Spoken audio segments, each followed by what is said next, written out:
really interesting, too, that WE switching back and banning the Bard. Yeah. So now Ash first pick is, you know, what we'd expect to see for WE with the Aphelios gone. Like we pointed out earlier, it is Jomung's most played champion.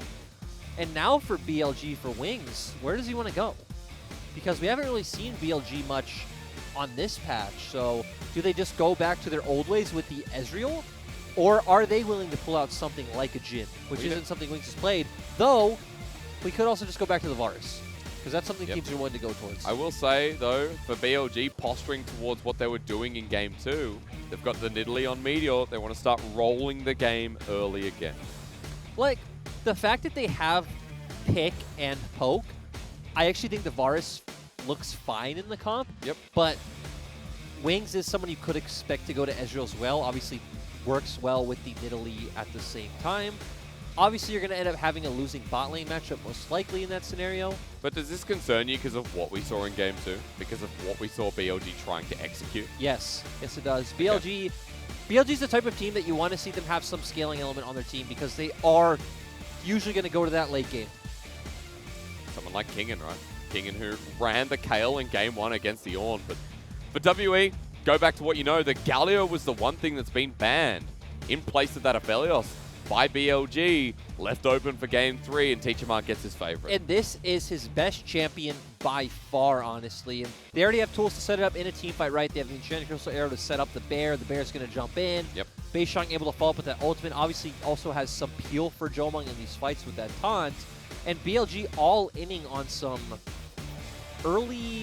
bot lane, aggression with Leon. I guess they are early game aggression as well, right? They have the Twisted Fate, they have the Nidalee. This is more about accelerating the pace of the game as we talked about last game. A lot of lockdown. Curious for the AD carry because Kallista's going to be a ban away from WE, considering that Wings is an AD carry who's been Ashe, Aphelios, Ezreal, and then we go down the line to the Kallista.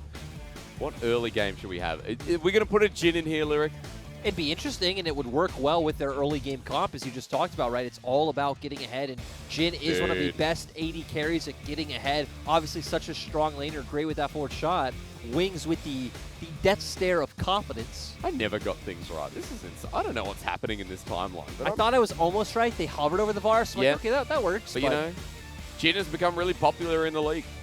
Nowhere else in the world, only here in China. Yeah. I have seen, though, a lot of solo queue of LCK players at the moment. They're pivoting around Jhin, even some LEC pros I saw doing the same thing. We'll see if it transitions. Obviously, Volibear going up towards the top side makes a bit of sense. Morgan has played it once as well. Yep. Gonna give Beishang this Lee Sin, and Beishang, another one of these Lee Sin players.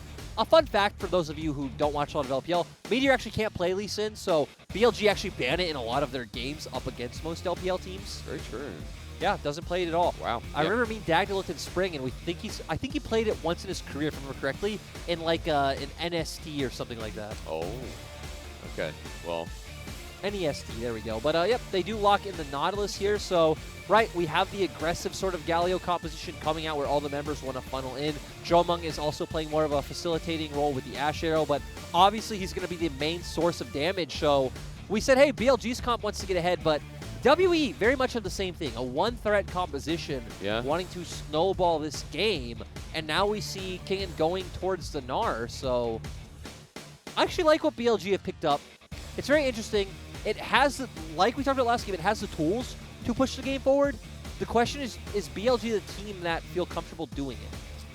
Because my curiosity goes towards how it all comes together, right? With Fofo getting freed up, with how we look at a 2v2 with mid and jungle, excuse me, both being AP, and to now a Jhin in the bottom.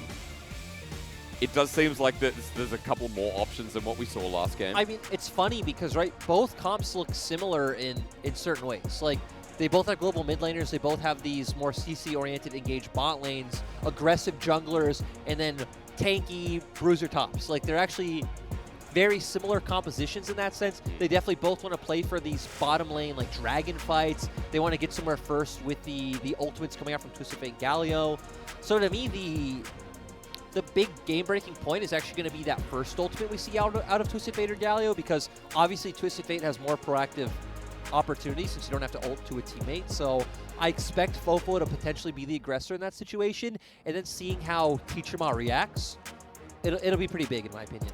Fofo versus Teacherma. Morgan versus Kingen has been a lot more interesting, I will say.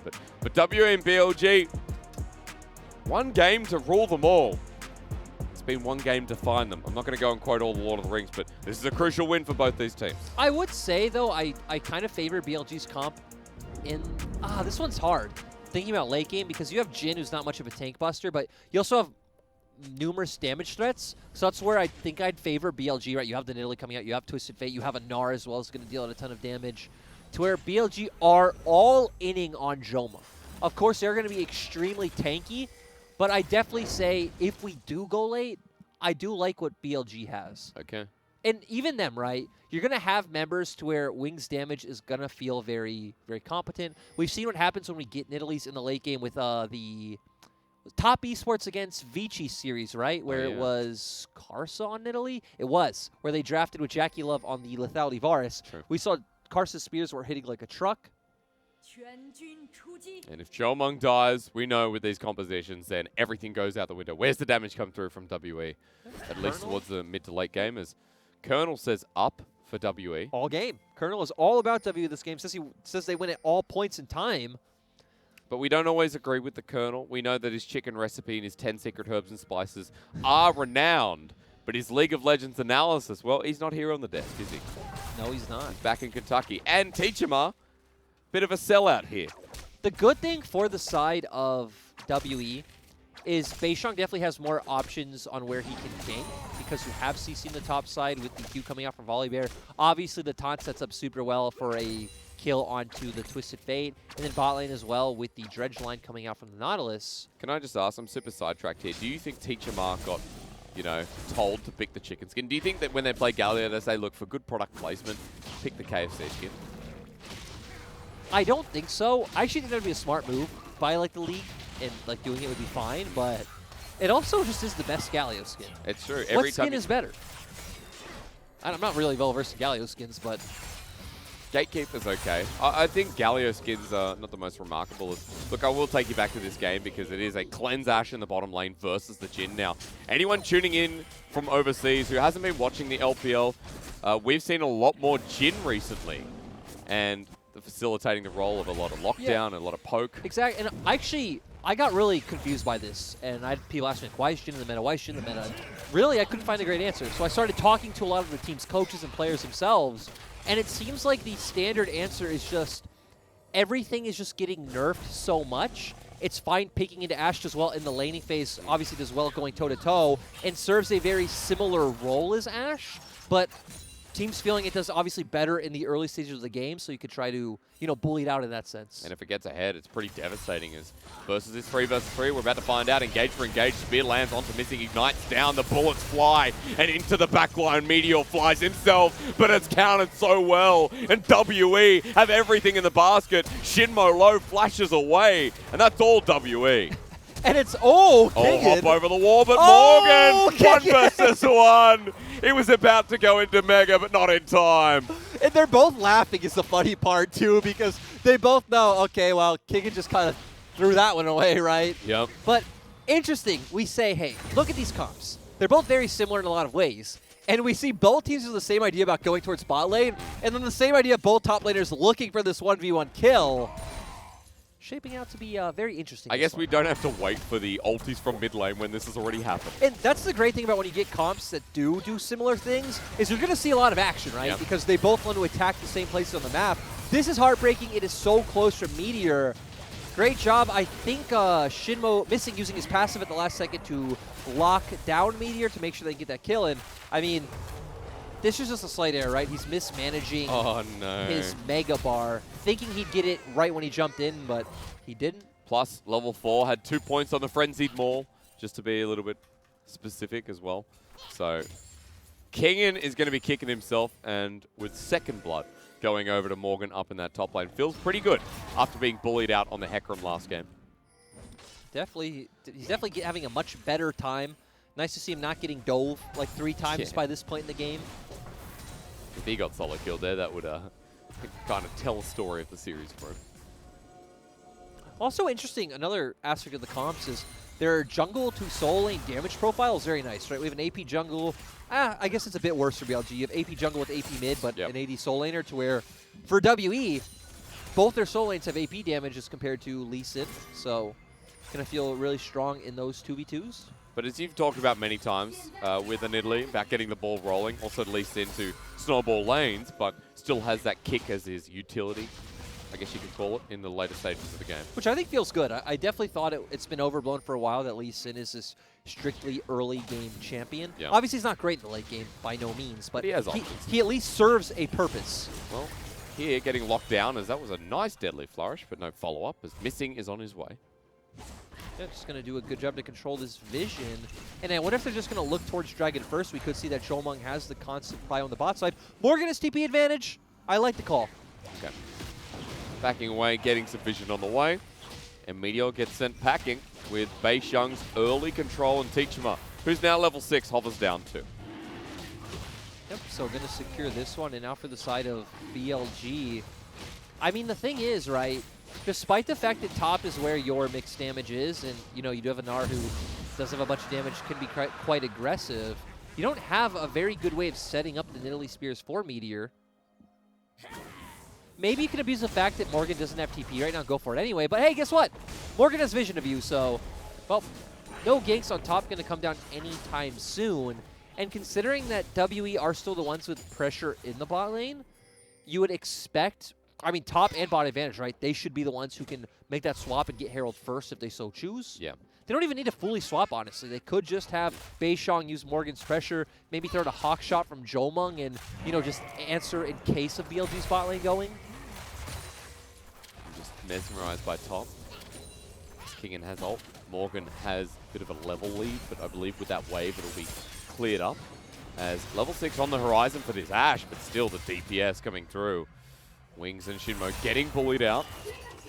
And at this point, with the wave shoving in, they are a bit exposed, but another good hawk shot, which we often talk about here. Going to spot out Meteor doing the bottom side scuttle crab. And I think this early game will ramp up again very shortly, sir. Those 6 points are available for Fofo and Teachima. I feel like, you know, reality is just a reflection of your mindset, and Yep. you were right. Okay, first one to use it was Teachima, and you know what? That means WE are better. Yes, that is For exactly now. what it means. It means WE are better in every area of the game, Okay. which is why we're seeing Morgan destroy Kingen in the top lane. Okay. CS are going down around him. There's lightning coming out of his paws. Gold going everywhere. And BLG is spewing. Yes. Yes. You would think at this point that for BLG, they're like, we're going to get a move on. We've got Destiny advantage now. Teachima picked up a kill with his ulti, and actually kill credit went to him as well. So a slight advantage now in that mid lane despite the 5 CS discrepancy. Let's take a look at what options teams have. So we expect Beisheng to path from bot to top side, as you know he's doing red right now. Blue is available. With their bot lane recalling, I wonder if they're just going to go straight for that Herald swapped and opt into that. Looks like they are. I guess Dragon's nowhere near coming up, so it is a good call for them. And even BLG, right? Sure, I guess maybe you can get plate gold on the wings, but getting one plate onto a Jhin doesn't sound like that big of a deal. Can I ask, what do you think of the cull for a Jhin? I think it's valid. I think, especially because their bot lane fell behind early, it's fine. Okay. Curious because you did pick up boots with it, so the assumption of Having, I mean, obviously didn't have close to pickaxe. didn't have really a good gold value to back on, actually. Yep. Oh, swiftness. No, BF sword instead. No, swiftness. Pickaxe. Wings was thinking very hard about that. Do I want the BF sword or do I want Swifties and pickaxe? But seems to be the safer option as they had to watch Beisheng pick up their Herald. Another objective over the way to WE. And we've got another one on the way, actually, in 145 in the Ocean Dragon. And we can see, you know, W didn't lose it on anything. Jomung did get back to bot lane in time to catch that wave before it crashed. So ultimately getting this Herald for absolutely nothing from the side of BLG. This is kind of like a very characteristic WE series. And they warm up to their games. Like game 1 was them getting shut out. And we saw it earlier in the split against EDG where they had to warm up into the EDG series. This is also a very BLG series in the fact that there are some games where they just don't do anything. And it's sad and it's disappointing because this was a team that realistically did I think they were going to make playoffs? No. But could they? Yes. I mean, we were hyping it up because they looked better. Like, the possibility was there, right? That's what made it exciting. There's a lot of other teams, whether it's like an E-Star and LNG, where it just looks... We dismissed them. It looks way too hard. Where for BLG, you look at like how they've been playing, you look at their strength of schedule, you look at all these things. It's very possible. And it's like, okay, well now they're first picking this TF. Remember this. Yep. They are first picking this champion, and you know, here we are. And look, for Destiny. BLG aren't that far behind. Maybe with the gold card here onto Teachama, this elevates them. You say no, heal is burnt. Of course, that was a spellbook heal, so. Exactly. There's just not an option here. We definitely wanted to see more around the bottom side. You mentioned the double AP into a Galio feels pretty good for Teachama. Yeah, right. So that's even one area where WE just feels great. And to reiterate, you know, BLG aren't out of this game yet. You know, 700 gold behind, but the way it's been going, WE have been controlling objectives. There is a Rift Herald in hand of Beisheng with a Dragon that is being controlled in terms of vision. And Fofo's walking into this river. BLG can engage General's arrow onto Meteor in the backline, and BLG walking into this is just a failure. Jomung behind enemy lines. The curtain call does not reach, and it's 5-0. Now you should be concerned for BLG. And look, BLG doing a good job, right? They go through mid with they go through bot with Beisheng, I'm sorry, rotate their bot lane up. We see BLG posturing like they want to fight this, even though Wings nowhere near.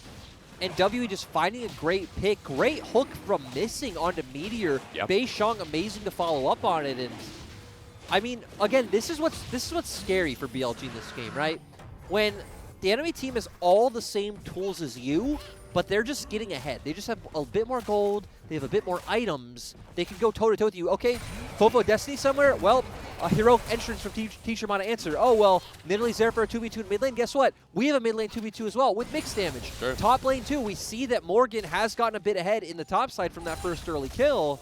And now ours is ahead if you teach him. He's 2-0 with Proto Belt. Same with bot lane, actually even moving over to where we see the Ashe 1-0 and 3 to 0-0-0 for Wings. So having all this more gold, it's like, well, now we just wait for our proactive tools to come back up, right? The Enchanted Crystal Arrow, and I think for BLG, you just play for this top side turret. We're going to have those item spikes here for Jomung quicker as well. Also note that Teachama, a very different build when you consider Proto Belt versus Rod of Ages. Rod of Ages, scaling element that's put in there and the stats that have to come online, where Proto Belt is a very actionable item, especially against a comp that you're running as well. Yeah, that's true. But for WE... I'm sorry, now I'm just imagining What? Twisted Fate with Proto Belt. How silly that would look. Because people have been building in solo queue like the Proto Belt for a champion like LeBlanc, which I also thought was silly. It's more the hose, but yeah. Proto Belt and LeBlanc's kind of weird too. Feels weird. But yeah, we're going to see BLG, not BLG, WE use this Herald towards mid, using their side pressure to rotate over first. Blade. Ulti on the back. Morgan can dive this. Shinmo. Okay. I'm sorry I put Missing's name there. That was not right. But WE. Well, Hysterics. A very easy dive. He doesn't have Mega. I feel like we have another cigarette salad. We do. Why is this game so healthy yet unhealthy for us? As Kingen is building towards that Mega Bar, but he's not going to find anyone. The turret doesn't go down, but they get a lot of plating from it, and more gold over to WE, who are almost 3,000 up in this third game. A team that just wants to hit playoffs as soon as possible is definitely on that path. 7-4, as reiterated before, a series win here moves them to 8. And I mean, now we're at the point where, you know, we still have the ultimate available for Teachama, but at this point, I feel like you just save these ultimates because I feel like, ooh, Meteor. React. Is he going to jump in? Destiny, you talk about it. If Teachama saves it for here, he can stop this play. Beisheng under turret doesn't take too much damage thanks to the safeguard. That's Destiny used for not much effect. Yeah, and guess what? I was actually going to point this out. That Rift Herald's going to come up soon, and this is, I was saying I want Galio to save his ultimate for this. Look for these neutral objectives with your big team fighting tools and just keep snowballing this game forward. You really have nothing else to do, and I mean, now Fofo not going to realistically be able to answer anything else on the map. I guess the good thing for them is the fact that both teams are still keeping their mid laners in mid, so it's not like you're going to make some play towards the bot side right now. With Herald coming up, you do expect that's where all the action's going to be. Your bot lane's already top side, you're already mid, you just have to walk there. But you can see WE still drawing BLG across the map. Jomung gets a shove up top. Herald's coming, as you mentioned, in about 30 seconds time. And you expect Blade of the Rune King to be coming out for Jomung right now, Yep. so going to be a massive power spike. In this matchup, I just realized both of them get bigger. Yes. Meganar and then Stormbringer makes Giga Volley Bear. And then you both buy Gargoyle Stone Plate. Ulti against the wall, but the Stormbringer shield, the Sky Splitter, dive, nice. BLG getting the top laner who had TP with a 30-second death timer. Yeah, so we finally see something out from BLG. Took 15 minutes and 25 seconds, but there has been a pick, there has been a kill found. But WA is still going to get the Rift Herald. Okay. That's very true. When Media spotted bottom side, that will happen. Yeah, the good thing is, I didn't see how low the turret was bot side, but maybe they'll be able to even this out. I don't think Morgan would want to waste, but okay, so actually Kingan's just going to recall. Oh wait, they already got it. What do I say? Yeah, they got it in the last play. I thought you meant inner, and I'm like, oh, that's a stretch, but okay. You're the color caster. I'll agree with you. This is going extremely slow. My mind is kind of... That's okay. Hey, my mind today is better than before. We're going to play mid, though. Oh, we do. I'm back around. Fofo dodges away from Enchanted Crystal Arrow with a nice time, but kick flash, sweetly done. And forward with a knock-up from the mid laner and Teachama. Shinmo's in a bit of trouble as well. Turret drops meanwhile. And 4 people of WE mid take us to a 7-1. Yep, slowly moving forward. And guess what? Dragon's coming up in 20 seconds. Fofo's down for 20 seconds. This is going to be a third Drake going over to the side of WE. BLG and they is still not have Herald. getting many objectives this game, are they? Hey, it's 1 for 1. I mean, the turrets. I mean, that's the only objective they've got. Yes, yes it is. So many was used appropriately. Could be 2. We could be getting a second tower. Maybe. And a Grump. Okay. It's an enemy Grump. Does it count as an objective? Does it? I think so. Really? It's an enemy camp. I think it just counts as farm. Hey, I've seen teams fight over wards. I've seen teams fight over CS. Enemy wards? Why can't enemy camps count as objectives? Killing wards, do you count that as objectives? Of course. Do you? They have a stat for it, don't they? Yeah. I think wards is its own stat, isn't it? Yes, it is. I don't know. Well, let's watch this again. We're going to see Dredgeline come out, hit very easily, ultimate, but, you know, good stopwatch coming out from Fofo. Woo! But it doesn't matter because Beishan goes in, they find the kill. We're going to see Teacherma come out with a taunt, but doesn't end up equaling out to another kill. It's close. Shinmo manages to get away, had to burn his flash to do so. Okay, we're getting a pick onto the Gnar. It's going to happen. Up we go. It's a Cloud Rift, so they're running. Yes, they are. We have Enchanted Crystal Arrow. He's going to fire it. Well, he's not over a ward here. Spotted out. Jomung ready to layer it down, but... Oh, BLG actually are just all going down. Actually, not all down mid. We have 2 in bot lane. They're onto Morgan, who has the ultimate once again onto Meteor. The Black Cleaver almost killed the cat. I'm actually just surprised of his confidence back here, but... Yeah, BLG not going to throw out a spear, going to end up picking up this turret as well. Bit of a race, you think? I think it's stop here for BLG because they will lose the race. I mean, still though, right? You have 2 turrets on the side of BLG, so it's going to be a 2 to 3 trade overall. Not overall, but, you know, overall in this game. Yep. Okay. And 2K gold lead for WE. Well. Zip. I just threw my notes across the room. You did. We need a lower third camp. Oh, a caster camp. I think that's weird. I've seen, you know, in the past, like, other broadcasts where they're having, like, a lower third of the casters during a game. I think there was a League of Legends game as well. You know, where Shinmo is in the mini-map? Yes. The little camera there. That's not appropriate. No one needs to see us. That's true. I don't know why I'm arguing this when it's, like, a broadcast I saw 5 years ago. I don't know how you're arguing this point with yourself. I am. But that's my whole broadcast experience, isn't it? I kind of doubt myself. I question, am I saying the right thing? And then I go, yeah, I am. Wait, no, I'm not. Happens a lot. I've got an audience who have no idea who this is who's speaking. I could be their conscience. You really could. I mean, if you, like, you have a pretty nice voice, so if you were their conscious, maybe they're lucky. It'd be like getting like one of the buffers, you know, the famous like boxing announcer, the famous UFC announcer to be your conscious. It'd be nice. Oh yeah. You know, you can actually pay those guys to like say something for you. Yeah. Or, like record it for you. That's really cool. On Fiverr? No. No. Costs more than that. I feel like there's that very famous thing on Fiverr, the standard voice guy. You know what I'm talking about? No, I have no idea. You know, like epic gamer moment. Oh, that kind of stuff. Oh. Hey, missing. He's found it again. Teacher Mars on his way in. Meteor in the nick of time goes golden, flashes away, shields around, gets Shinmo instead, who's just passing by. The lockdown from Wings doesn't work out as flashes burn everywhere, pulled back in, missing. Contrary to his name, does not miss. And look, that was really exciting. That was really cool. That was a great hook for missing. But gold is deceiving.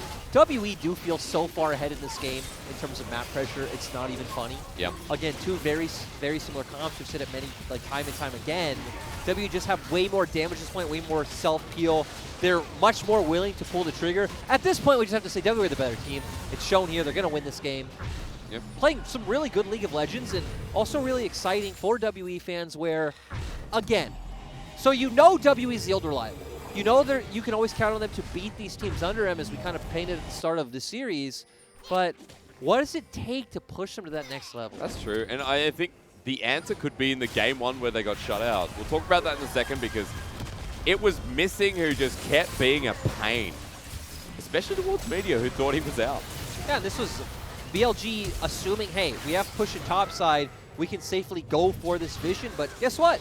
Missing just walks around the corner and says, no, you don't. Throws out the dredge line. They get the pick. They have tools to quickly follow up. Almost 100% kill participation. 80%, I should say, because 10 is a nice round number. Is onto Teachama, who's walked into this lane. Destiny being used. They actually want to counteract this with a TP coming in. Solar Flare. Teachama has delayed a lot of time. BLG are on the way here, Lyric. Versus 3, Morgan jumps on in. There's a lot of damage. God. He ults on the spot. Teachama still isn't dead. The winds of war flow as the blood across Summoner's Rift will follow. Eventually he dies, but Teachama will live on in our hearts. How does that even happen? That was absolutely beautiful to watch from Teachama. BLG just not having the damage. Great ultimate coming out from Morgan as well. Like the rest of WE had enough time to run across the map to pick up all those kills. And with a Baron buff and 4 dead, Cloud Soul in the back pocket, everyone channeling bot. Look, Here we go. I love that pretty much every game has a moment like that at least makes it worth watching. That was extremely hype, extremely exciting.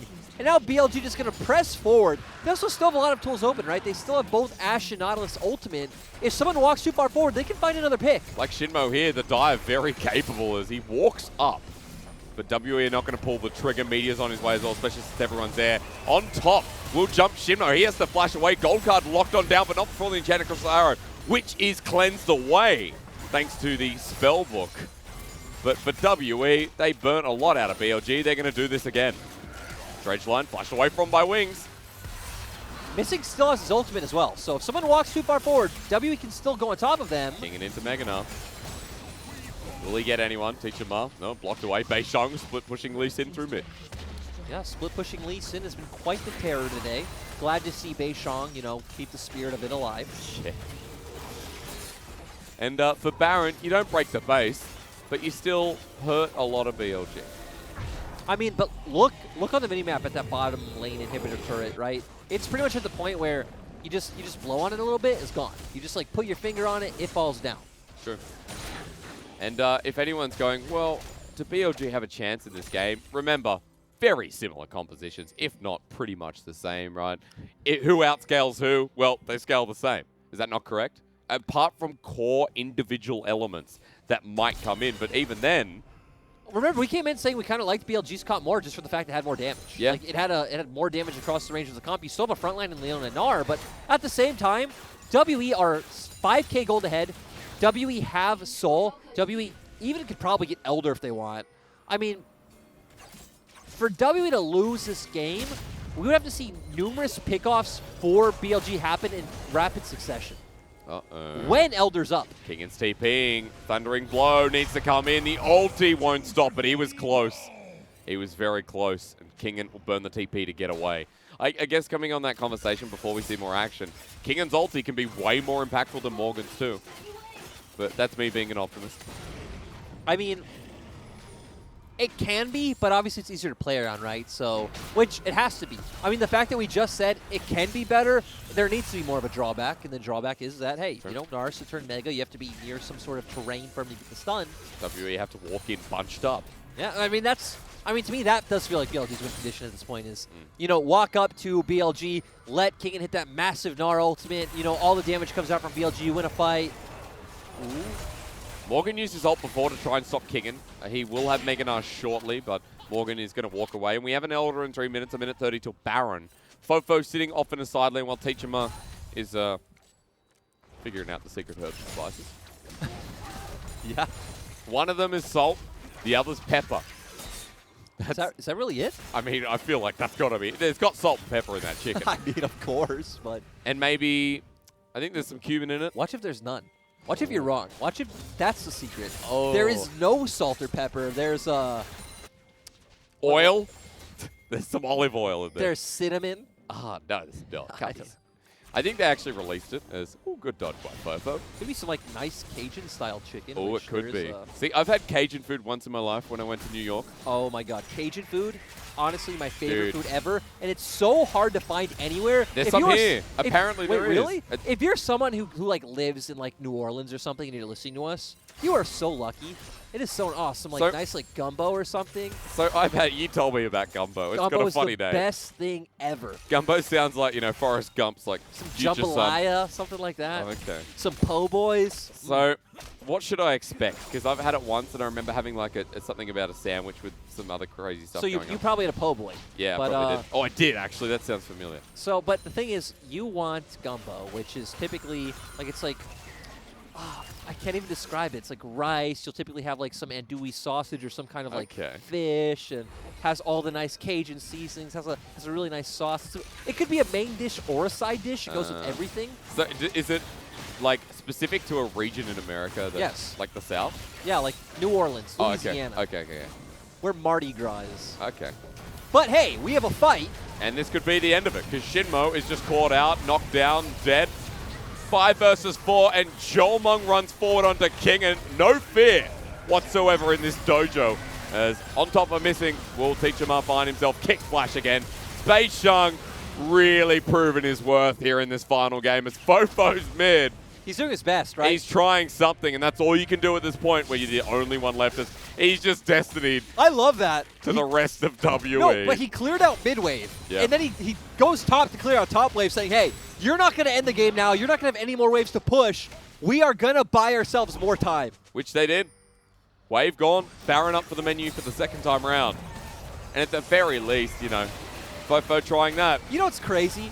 They are 19-2 right now. Like, the fact that Fofo's even still trying to win, it doesn't just say, you know, whatever, like, this game's over. Let's just go next, you know, and just does anything else other than TP top there is actually pretty admirable. I mean, the fact that gold is not more than 8,000 at this point is as well. As Baron gets taken and we watch Shinmo getting picked off. Shinmo doing his best impression of Lei in the early weeks. Yep. Does go down, and then Morgan jumping forward. Nice flash coming out from missing. Teachama following up with the ultimate. And oh, that was nice. I mean, kick flash is so common these days, but you just see the speed and... no, there's still some things you just love to see. Kick flash is definitely one of them. Yep. Gragas, Gragas. ER flash is also nice. Yeah. Even though it's not that hard. There we go. Wow! 4 people! And you know what? This game was already over, but Bei Sheng is that nice little bit of whipped cream that has a strawberry in it on top of the cake. The game given over, and BLG once again left to 2 members as Missing is going to try and 1v1 Meteor. Take the lettuce before he can. Gold card onto Jolmung, instant cleanse. WE no, they can just run down midders. Missing wins! I think he does too. Wait for the dredge line. Missing. Oi. Meteor's gone. I mean, let's be honest. This game's over right now. Actually, you said it was over. 15-second death timers. Are we still going? I think we're still going. We're still going. WE want to savor it. They are that strawberry on the cake. You leave it till last. Oh, jeez. And you know what? So they're savoring themselves? They're savoring themselves. Eating yourself, that's kind of weird, isn't it? Yes, they kind are of sadistic. Saving themselves for marriage. I have a question for you. It's a bit dark. If you had no food and you resorted to cannibalism, if you ate your own, you know, if you ate yourself like your arm or something, Would that savor you? Look, great taunt coming off of T-Shima. And then Beishan goes That's with super another dark, I'm nice sorry. Sonic Wave, and then, you know, picks up a lot of... Oh, but Enchanted Crystal Arrow! Okay. Well, Wings is now on an island. Everyone is gunning for him. He has a blast cone. Wings is now at the point Wee. of... Oh, actually... Very close. Huh. And this is how BLG come back into the game. Yes. Hey, the fact that they've bought this much time is actually really impressive. Fofo's trying to get mid, and he'll do it. Start something. WE, you're losing mid, but maybe you want to get the He's kill. bought Destiny so out. much time this game. And he's kicked away. Gold card will be available once the flash over, but it is secured. He gets a turret while the rest of the fight comes into fruition, but it's everyone stacked on top. And a knockdown that completely destroys Wings. Fofo is really trying his hardest as King is now going to get locked down. Morgan is a unit, and he'll also kill this Narf. Fofo reminds me of those Scions you get in your game that try to kill the turret level 1 and continuously stay in the side lane. You're like, what are you? You're so annoying. But you still win anyway, right? True. That was Fofo this game. He wasn't going to win. He's going to try his hardest. You know in in Jurassic Park when the big dinosaurs fight each other? Yes. Yeah, that's kind of what's happening here. Game, set, match. For WE, though, a 2-1. And no matter how you look at it, WE at 8-4, pretty much a playoff team. Yeah. I mean, I don't think that was ever a doubt in our minds that WE were going to make It was in playoffs. Game 1. Really? In Game 1, I was very concerned that WE were going to sit on 7 wins for a long time. I guess